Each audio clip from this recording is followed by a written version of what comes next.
sad gabi karon diri kadlawon pero pang gabi man ta bigay ta katulog nga orasa. Okay. Karon masultin sad ko parte sa atong mahal makakagahom. Okay. Ipuwi gyud nato siya kanunay. Okay, magsugod kita sa pakampo. In the name of the Father, of the Son, of the Holy Spirit. Amen. Our Father, who art in heaven, hallowed be thy name. Thy kingdom come, thy will be done on earth as it is in heaven. Give us this day our daily bread, and forgive us our trespasses, as we forgive those who trespass against us. Do not bring us to the test, but deliver us from evil. Amen.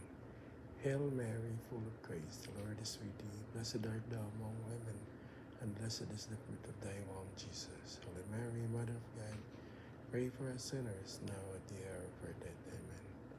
Angel of God, my guardian dear, to whom God's love commits me here, ever this day be at our side, to light and guide, to rule and guard. Amen.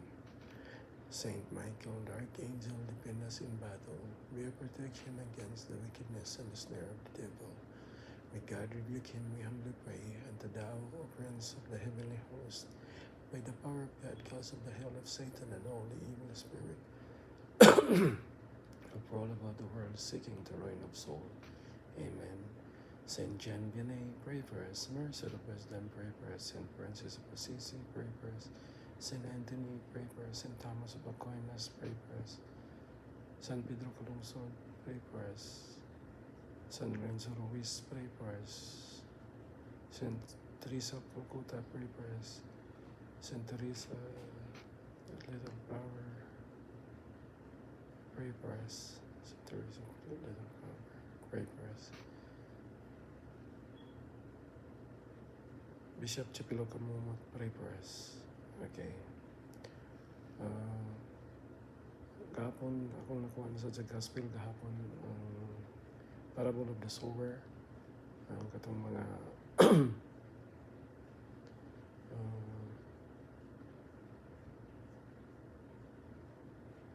Parable of the Sower, katong tubo sa mga mahug sa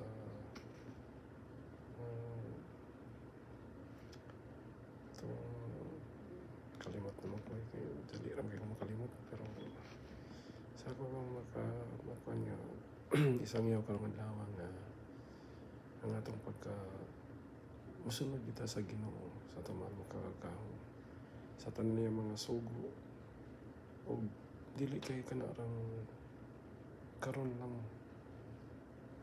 imo nga mo commit ka sa atong mahal makakagahom nga karon lang panahon na mo ni muna na siya imong ikuan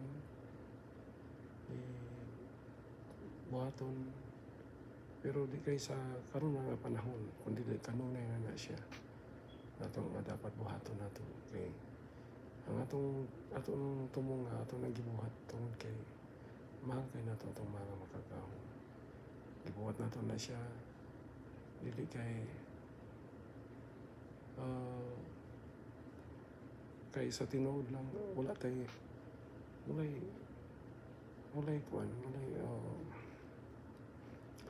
walay makuha sa Ginoo may imo na siyang gibuhat kanaya mga balaod wala na siya pagtuon na to nga nagkinahanglan ng Ginoo no way panginahanglan ng Ginoo ang atong nang gibuhat tungod kay para sa itong kagalingon nga makabuhat ag maayo. Kaya ang Ginoo wala siya ikinahanglan kay kusog ka mo simba nagtuo ka kusog ka mo simba nay makuha ang Ginoo sa imo ha kanunay ka mo simba dili ang makuha ikaw may makuha nga ang imong tumo nga malangit ta unya palad unya po namamatay na ta paano na itong kinabuhi sa itong mga makagahon matulog ka sa di kay makuhaan ang iyong pagkagamahanan kay wala ni simba o mapunan ang iyong pagkagamahanan kay wala ni simba wala na siya kanunay ra gyud atong Ginoo ang gibuhat na to ng isa ka butang pagsimba o pagtabang sa itong isa ka tao, di kay tungod nga nagiginanan ang Ginoo, no? Ato ang gibuhat tungod sa itong kagalingon para natin mapakita sa itong mahal makagagahom ang mga maayong binuhatan. Ato ang gibuhat kay ngayon ka nga, wala man ko'y gidautan nga gibuhat, wala ko nagbuhat og ka ng mga inana. Pagtuon mo, sakto ra ka na. Sakto nga wala kay gibuhat nga dautan, pero kuwang pa. Dapat nga ako nakaibuhaton. Kaya ang importante, ang imong mahuman. Kaya kung ang imong pagtuo, kung nga wala kay gibuhat, patay man na siya, naman na sa Bible.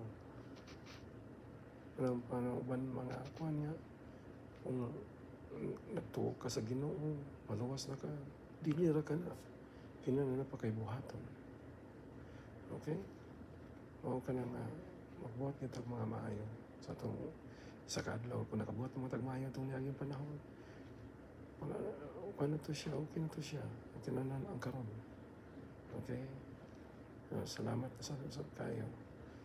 Sa sunod po na sa kinitan ng pangaya, pinagin sa Kristo ng Father, Son, and Holy Spirit.